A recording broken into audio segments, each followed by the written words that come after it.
चलिए हम लोग जो है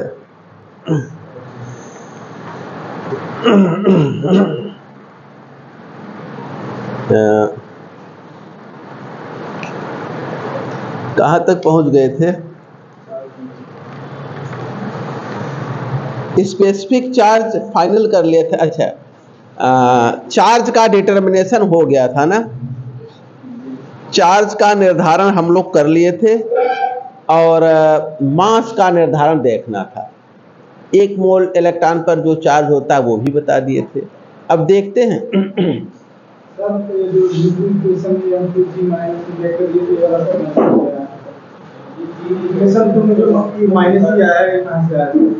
Mg नीचे लग रहा है और E ऊपर लग रहा है, तो जो दोनों का डिफरेंस करेंगे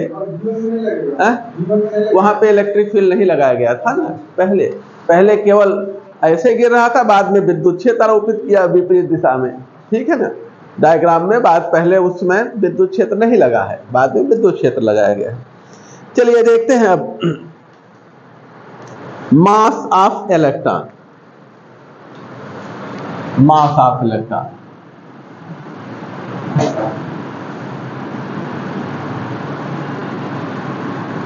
हमें लगता है कि जो आयोग पे भयंकर प्रदर्शन चल रहा है ना, उससे अब माध्यमिक सेवा चयन आयोग भी कुछ दहशत में आ गया है।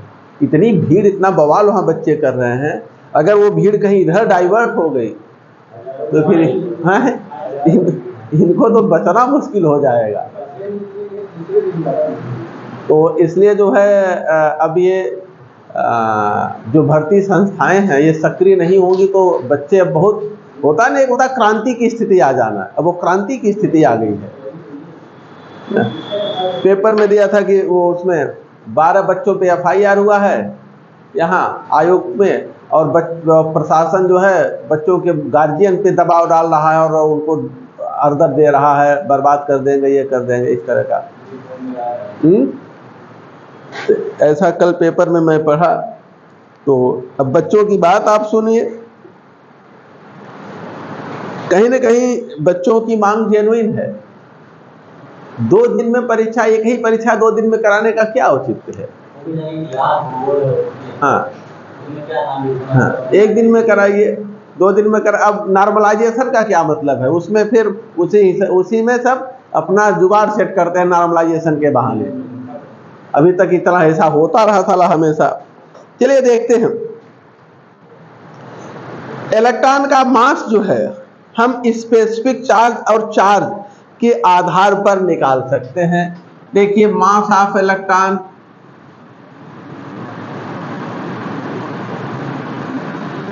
ये हम कैसे निकालते हैं? ये निकालते हैं चार्ज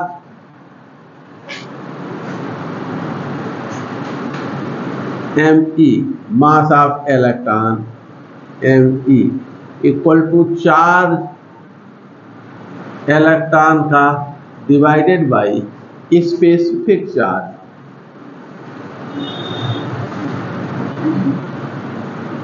E/m, ठीक है। तो मास इलेक्ट्रॉन का क्या हो जाएगा? ये पलट जाएगा, m/e हो जाएगा, E कैंसिल हो जाएगा, तो m के बराबर, ठीक है ना। यदि इलेक्ट्रॉन के चार्ज को स्पेसिफिक चार्ज से डिवाइड कर दिया तो चार्ज कैंसिल, मास आपको मिल जाएगा। अब देखा जाए इलेक्ट्रॉन का स्पेसिफिक चार्ज और चार्ज अगर हम देखें, मास इलेक्ट्रॉन का चार्ज कितना है? 1.602 इंटू 10⁻⁻19 कूलाम है, और स्पेसिफिक चार्ज 1.759 इंटू 10⁸ कूलाम, ठीक है, पर ग्राम।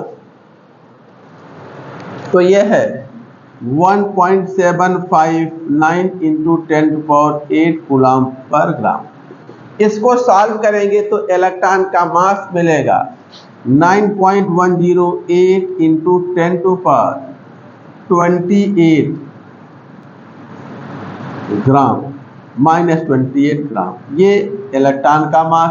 या हम कहें 9.108 इंटू 10⁻31 किलोग्राम, इतना ग्राम या किलोग्राम।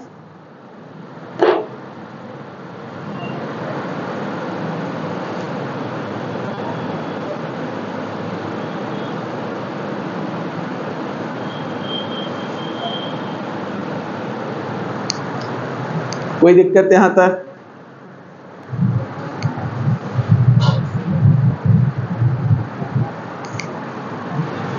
अब इलेक्ट्रॉन के एक मोल इलेक्ट्रॉन का अगर हम द्रव्यमान पूछें, मोलर मास ऑफ इलेक्ट्रॉन यानी mass of 1 mole of electron, molar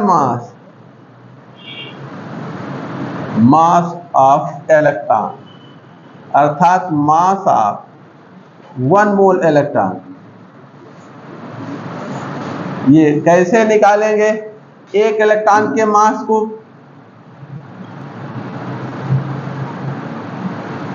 किससे मल्टीप्लाई करेंगे? एवोगैड्रो संख्या से।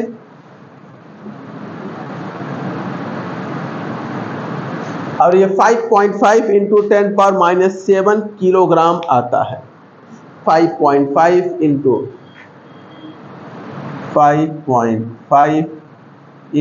10⁻⁷ किलोग्राम मोलर मास है इलेक्ट्रॉन का 5.5 × 10⁻⁷ kilogram.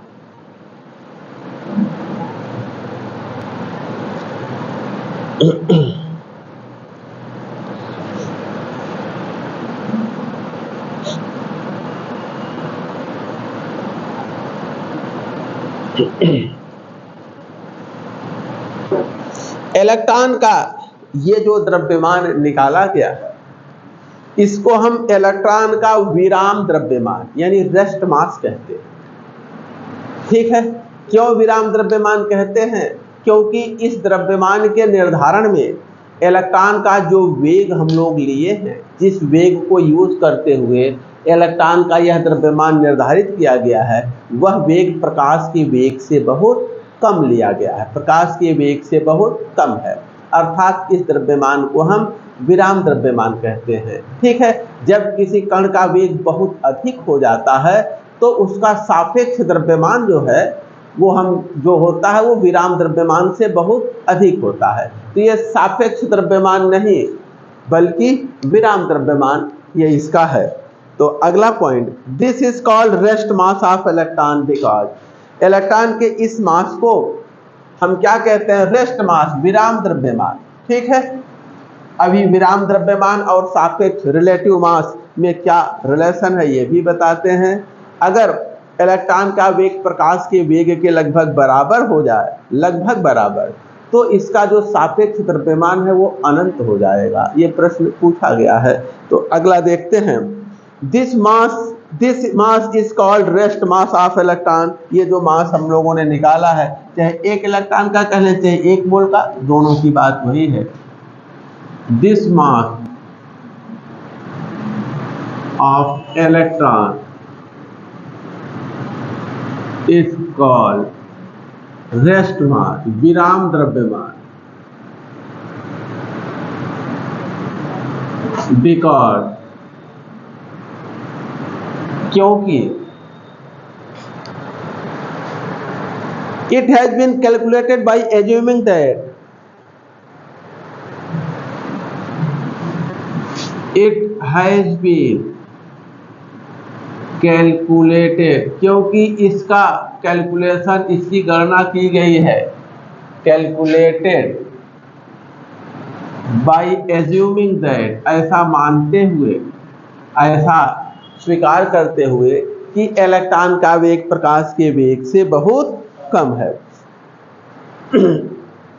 That electron is moving with a velocity less than the velocity of light. That electron is moving with a velocity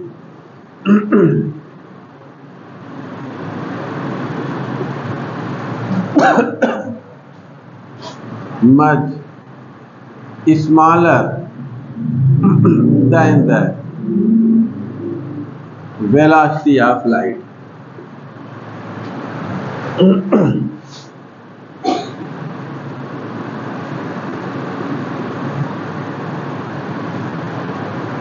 ठीक है, इस द्रव्यमान को हम क्या कहते हैं? रेस्ट मास, इलेक्ट्रॉन का विराम द्रव्यमान। क्योंकि यह मानते हुए कैलकुलेट किया गया है कि electron is moving with a velocity much smaller than the velocity of light. क्योंकि इसकी गणना यह मानते हुए किया गया है कि इलेक्ट्रॉन का वेग प्रकाश के वेग से बहुत कम होता है। ठीक है, सापेक्षता सिद्धांत के अनुसार किसी भी वस्तु का जो सापेक्ष द्रव्यमान है वो हमेशा विराम द्रव्यमान से अधिक होता है। और क्या संबंध है दोनों में, मिटा दें। सापेक्षता सिद्धांत के अनुसार according to theory of relativity, according to theory of relativity, सापेक्षता सिद्धांत के अनुसार relative mass of electron, electron का जो सापेक्ष द्रव्यमान है,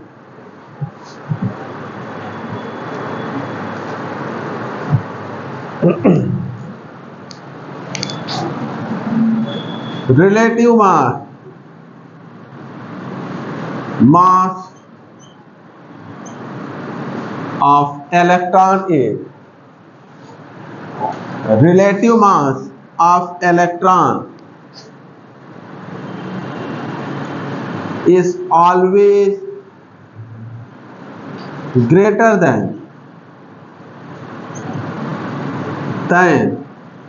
the rest mass। सापेक्षता सिद्धांत के अनुसार इलेक्ट्रॉन का जो सापेक्ष द्रव्यमान है वो विराम द्रव्यमान से सदैव अधिक होता है। ये किस प्रकार से रिलेटेड होते हैं दोनों द्रव्यमान? दीज आर रिलेटेड एज, दोनों द्रव्यमानों के बीच क्या संबंध है? देखिए, relative mass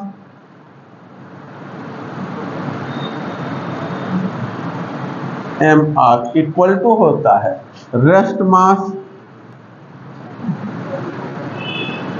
m not upon root 1 minus v square upon c square.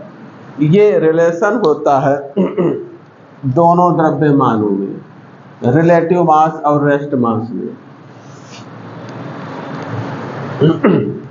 यानी mr relative mass equal to m not rest mass divided by root 1 minus v upon c का v square upon c square, या whole करके square कर दें, बात वही है। ठीक है ना?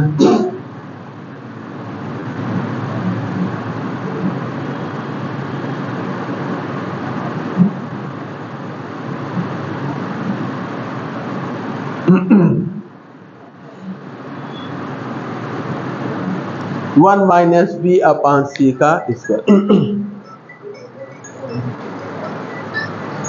वैसे ये सॉरी, यहाँ एक मिस्टेक है, ये 1 माइनस बी अपॉन सी पूरे का स्क्वायर है, सही कर लीजिएगा।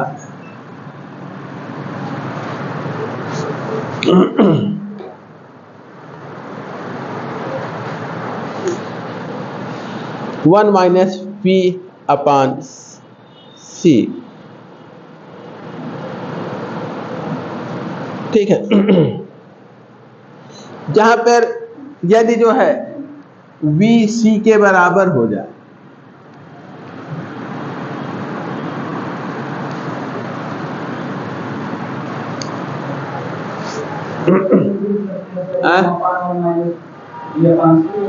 क्या हुआ?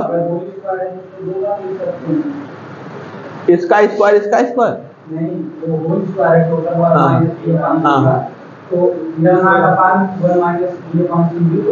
वन लिख सकते हैं, क्योंकि इसका कोई इसका स्क्वायर माइनस इसका अपन इसका लिख सकते हैं, दोनों लिख सकते हैं। आगे देखते हैं, यदि जो है V C के बराबर हो जाए, देन जो रिलेटिव मास है ये इन्फिनिटी के बराबर हो जाता है। ये ध्यान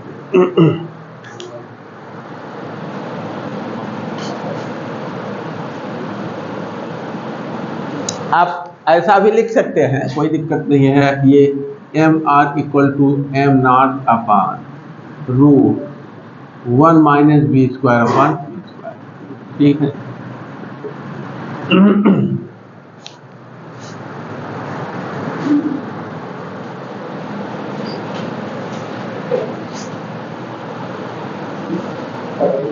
दोनों की वैल्यू तो सेम होगी, तो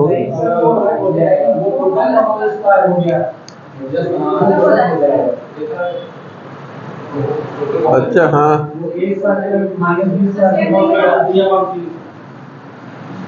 फिर ऐसे ही लिखना पड़ेगा, या तो ऐसे लिखिए या ऐसे, ठीक है। 1 माइनस बी अपान सी का होल स्क्वायर या 1 minus B square upon C square, ये दोनों सही है।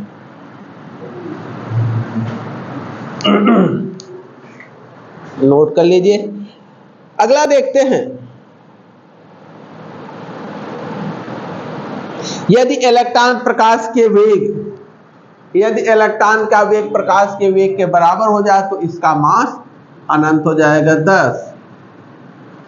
इस प्रकार से मास of electron moving with the velocity of electron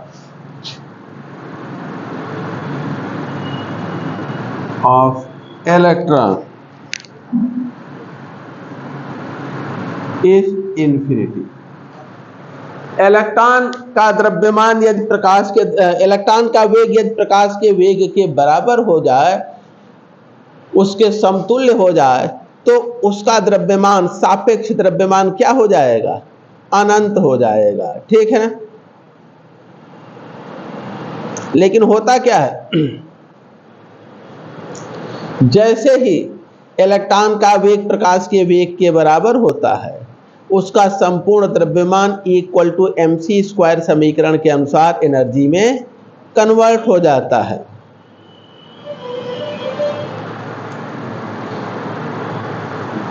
अगला इसी में जोड़ लीजिए, फैन वेलोसिटी ऑफ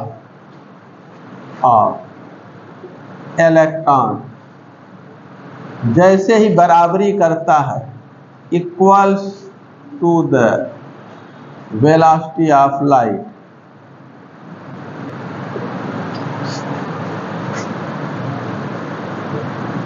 जैसे ही इलेक्ट्रॉन का वेग प्रकाश के वेग की बराबरी करता है, जो संपूर्ण मास ऑफ इलेक्ट्रॉन ये किस में कन्वर्ट होता है? Is converted into energy by the equation E equal to mc square. E equal to mc square समीकरण के अनुसार जो मास है इलेक्ट्रॉन का वह एनर्जी में कन्वर्ट हो जाएगा, ठीक है ना। अर्थात जब ये इसकी लगभग बराबर पहुंच रहा है तब ये अनंत के नजदीक पहुंचेगा, लेकिन जैसे ही ये दोनों बराबर होंगे ये किस में बदल जाएगा? एनर्जी में बदल जाएगा। अर्थात हम कहें किसी भी पार्टिकल को प्रकाश का वेग देना संभव नहीं होता है। अब आते हैं इन पे जो सवाल पूछे गए हैं उन पर चर्चा करते हैं।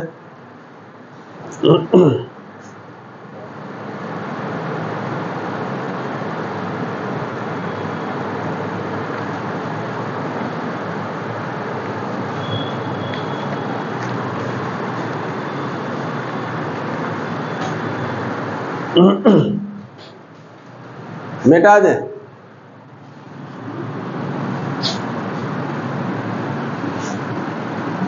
क्वेश्चन 149 देखिए, question 149 Which of the following statement about Millikan's oil drop experiment is not true?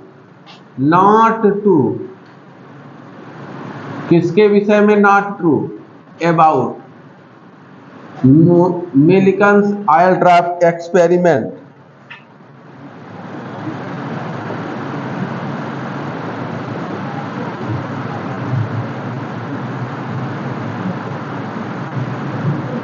Millikan के ऑयल ड्रॉप एक्सपेरिमेंट से संबंधित कौन सा कथन सत्य नहीं है? जो जो कथन दिए गए हैं एक एक करके यहाँ लिखते हैं और उन पे चर्चा करते हैं।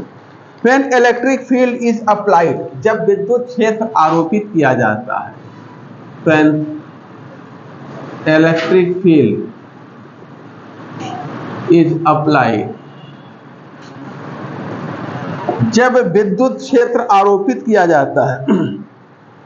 All oil drops move towards positively charged plate. All oil drop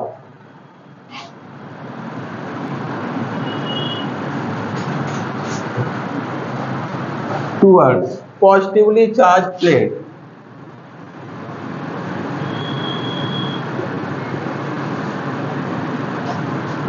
Charge plate.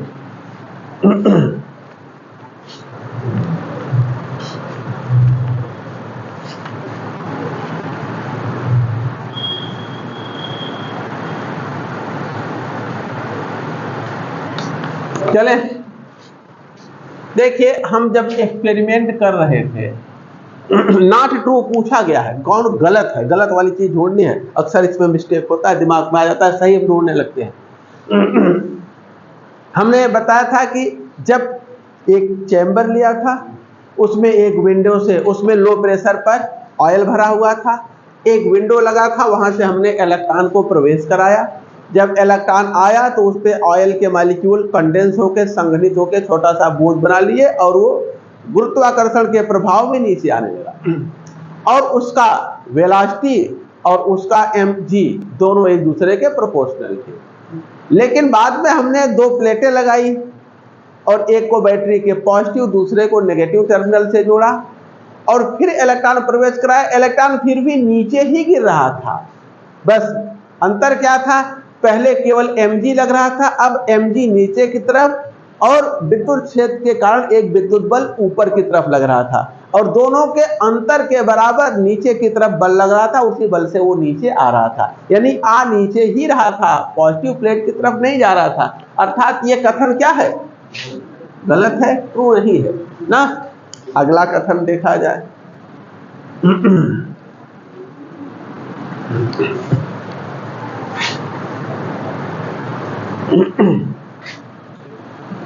B. The charge on each oil drop is the charge on each oil drop is the electronic charge. The charge on each oil drop is electronic charge. प्रत्येक oil drop पे जो charge था वो electron का charge था।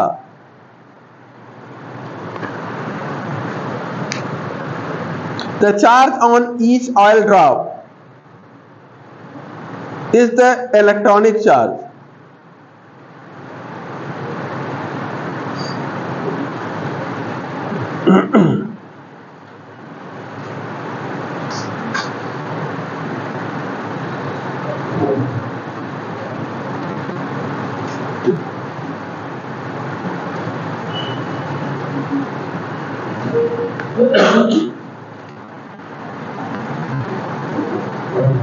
देखिए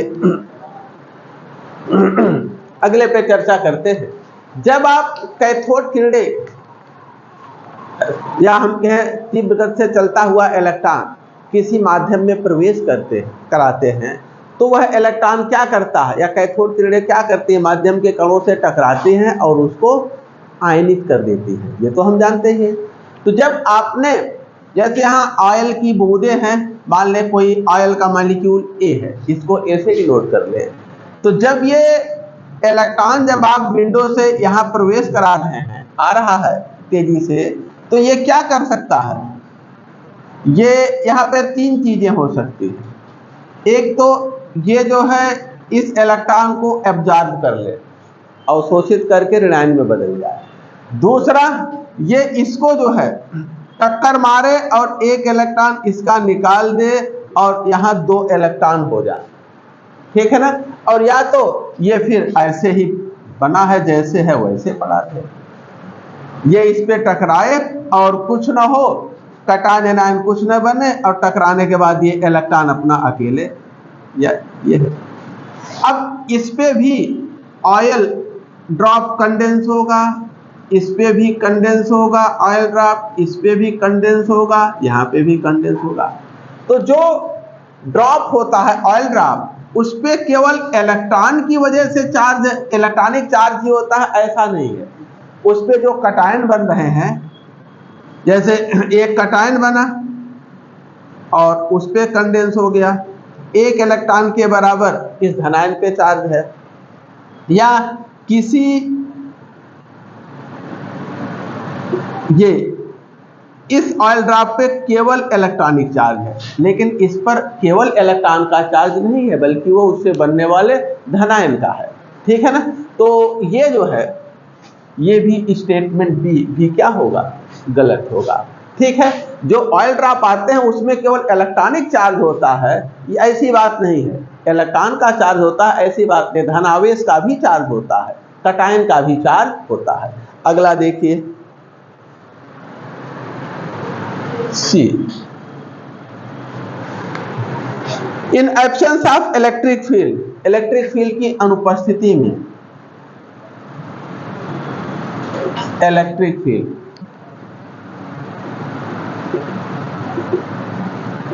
electric field की absence में, the speed with which the drop falls depends on G, the speed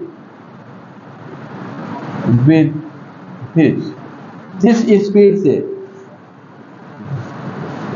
electron false, electron नीचे गिरता है, डिपेंड्स ऑन जी। ये आपको डाउट उत्पन्न करा सकता है, ये वाला पॉइंट, ये तो ठीक है। इलेक्ट्रॉन जिस स्पीड से नीचे, अगर विद्युत क्षेत्र आपने नहीं आरोपित किया है, तो इलेक्ट्रॉन जिस स्पीड से नीचे गिरता है वह गुरुत्वाकर्षण बल पर निर्भर करता है। हम लोग एक फिजिक्स में पढ़ते हैं ना कि अगर जो है हम एक लोहे का गेंद और एक बाल, पंख गिराएं अगर, तो दोनों एक साथ जमीन पर आते हैं, लेकिन ये कब, जब निर्वात हो, कोई अपथ्रस्ट उत्प्लवन बल ऊपर की तरफ न लग रहा हो, अन्यथा पंखा धीरे धीरे गिरेगा और लोहा तेजी से आ जाएगा। यहाँ और यही कंफ्यूजन की स्थिति बन सकती है, और बाकी कहीं नहीं। अगर कहीं दिमाग में आ गया कि दोनों निर्वात में गिराए जा रहे हैं, यहाँ निर्वात नहीं है, बल्कि निम्न दाब पर तेल की वेपर भरी हुई है, ऑयल वेपर भरा हुआ है। तो यहाँ हमने लिखाया था V1 proportional to M1 G के, M और G दोनों के प्रोडक्ट के प्रोपोर्शनल है, केवल G के नहीं, अर्थात ये भी स्टेटमेंट गलत है। तो जो गलत है वही A, B, C तीनों सही विकल्प हैं। अब जो सही है उस पर चर्चा कर लेते हैं, सही वाले विकल्प पर। चौथा, सही कथन जो है वो, यद्यपि वो गलत विकल्प है,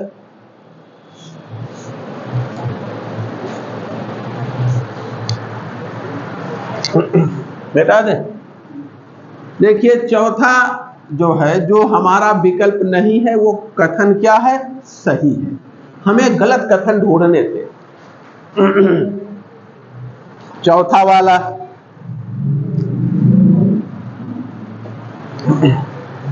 some oil drop becomes positively charged, some oil drop become positively charged and some becomes negatively charged.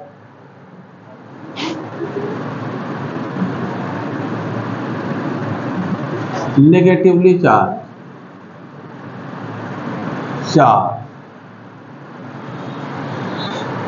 After colliding with gaseous ion, colliding with gaseous ion.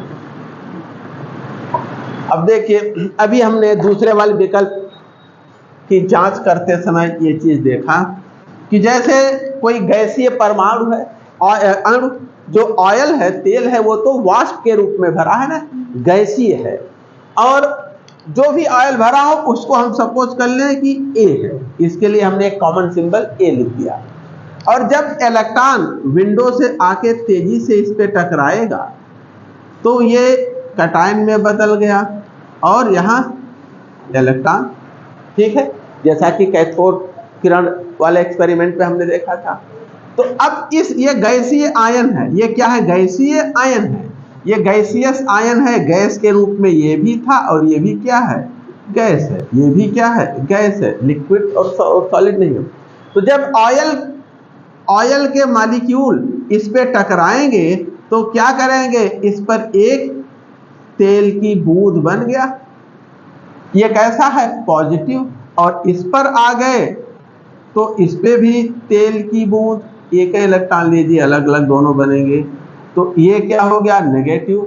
तो जो तेल की बूंदें बनती हैं उन पे पॉजिटिव नेगेटिव दोनों चार्ज होता है। तेल के मॉलिक्यूल गैसीय आयनों से टकराने के बाद दोनों पॉजिटिव नेगेटिव दोनों आयन बनाते हैं, और ये कथन क्या है, सत्य है। लेकिन ये हमारा विकल्प नहीं है क्योंकि हमें सत्य नहीं असत्य पूछा गया है, ठीक है, नोट कर लीजिए। अगला देखते हैं, क्वेश्चन नंबर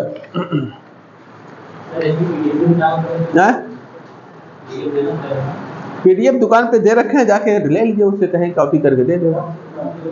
अरे कम से कम 1 दर्जन बार तो बता चुके, परफेक्ट वाले के यहाँ दिए हैं थाने के सामने, उसके यहाँ चले जाइएगा, बताइएगा।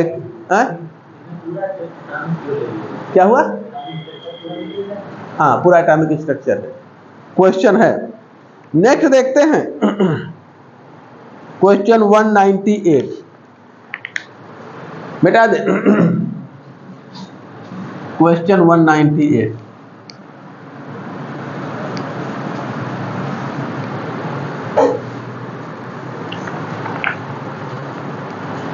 क्वेश्चन 198 देखा जाए। चैप्टर शुरू करने के पहले भेज दिए थे, आप लोगों को बताए भी थे कई बार कि जाके ले लीजिएगा, आप लोग लिए नहीं, अब पता नहीं वो रखा है, अगर डिलीट कर दिया होगा तो फिर बताइएगा, फिर भेज देंगे। क्वेश्चन 198 देखिए, क्वेश्चन क्या है, the number of electron contain in 1 coulomb of charge. ये सवाल टीजीटी 2009 का है, ये टीजीटी 2009 का है, 2000।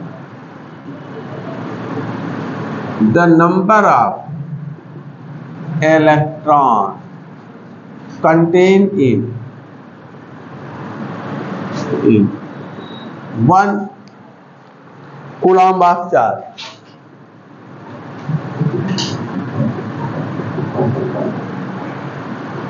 एक कूलम्ब आवेश में कितने इलेक्ट्रॉन होंगे। विकल्प क्या दे रखा है, विकल्प भी लिख दें। पहला दे रखा है 6.25 इंटू 10⁻70। दूसरा दे रखा है 6.25 इंटू 10⁻18। तीसरा दे रखा है 6.25 इंटू 10⁻19 और चौथा दे रखा है 1.6 इंटू 10⁻19। इतने इलेक्ट्रॉन। देखिए, हम ये जानते हैं कि कितना कूलम्ब, 96,500 कूलम्ब चार्ज में कितने इलेक्ट्रॉन होते हैं, 6.022 इंटू 10⁻23 इलेक्ट्रॉन। इतने इलेक्ट्रॉनों का चार्ज इतना कूलम्ब होता है। अगर कहीं पे इतना कूलम्ब चार्ज है, इसका मतलब वहां इतने इलेक्ट्रॉन होंगे। कहीं आपने इतना कूलम्ब चार्ज एकत्रित कर रखा है, इसका मतलब आपने इतने इलेक्ट्रॉनों को एकत्रित कर रखा है, उसी इलेक्ट्रॉन की वजह से तो चार्ज है।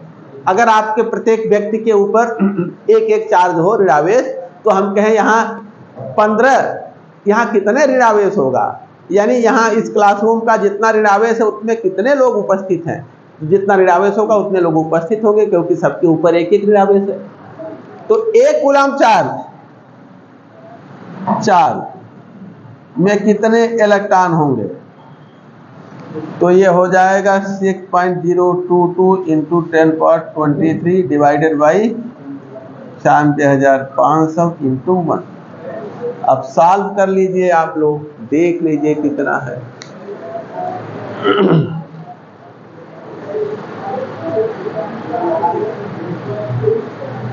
बी वैसे आ रहा है, ये वाला विकल्प इसमें दिया है, सॉल्व करके देख लीजिए क्या है।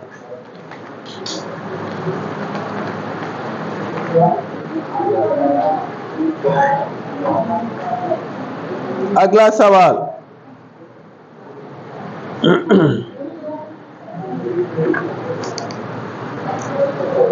तो ये सवाल बड़ी जल्दी छोड़ देते हैं, पढ़ाते हैं कि मजाक करते हैं? अरे तो न्यूमेरिकल तो हम भी पढ़ा रहे हैं, न्यूमेरिकल का मतलब क्या है कि 2 सवाल बता के जाओ हैं? हद हो गई। अगला देखते हैं क्वेश्चन,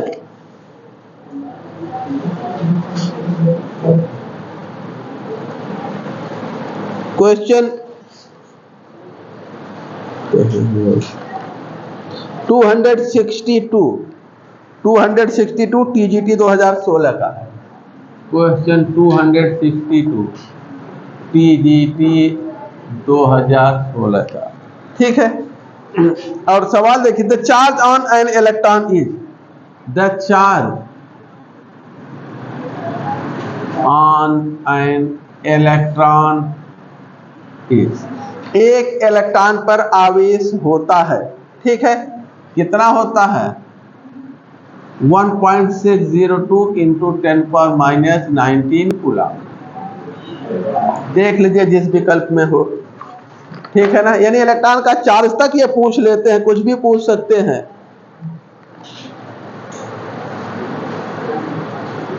क्वेश्चन 186 टीजीटी 2005 का सवाल है।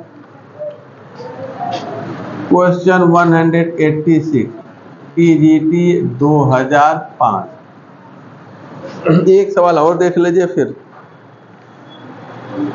देखिए, the mass of 1 mole of electron, the mass of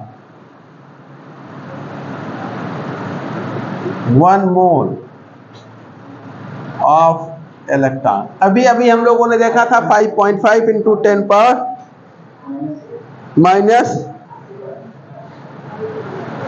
इसमें मिस्टेक है, नन वाला होगा, ठीक है, क्योंकि एक भी विकल्प मैच नहीं कर रहा है। यह है 5.5 इंटू 10⁻⁻7 किलोग्राम। तो जो विकल्प सही है डी, यानी नन। 4 विकल्प दिए हैं, उसमें एक भी विकल्प, 3 विकल्पों में ये नहीं है, चौथे में नन है, वही नन वाला। चलिए अब फिजिक्स जाके पढ़िए।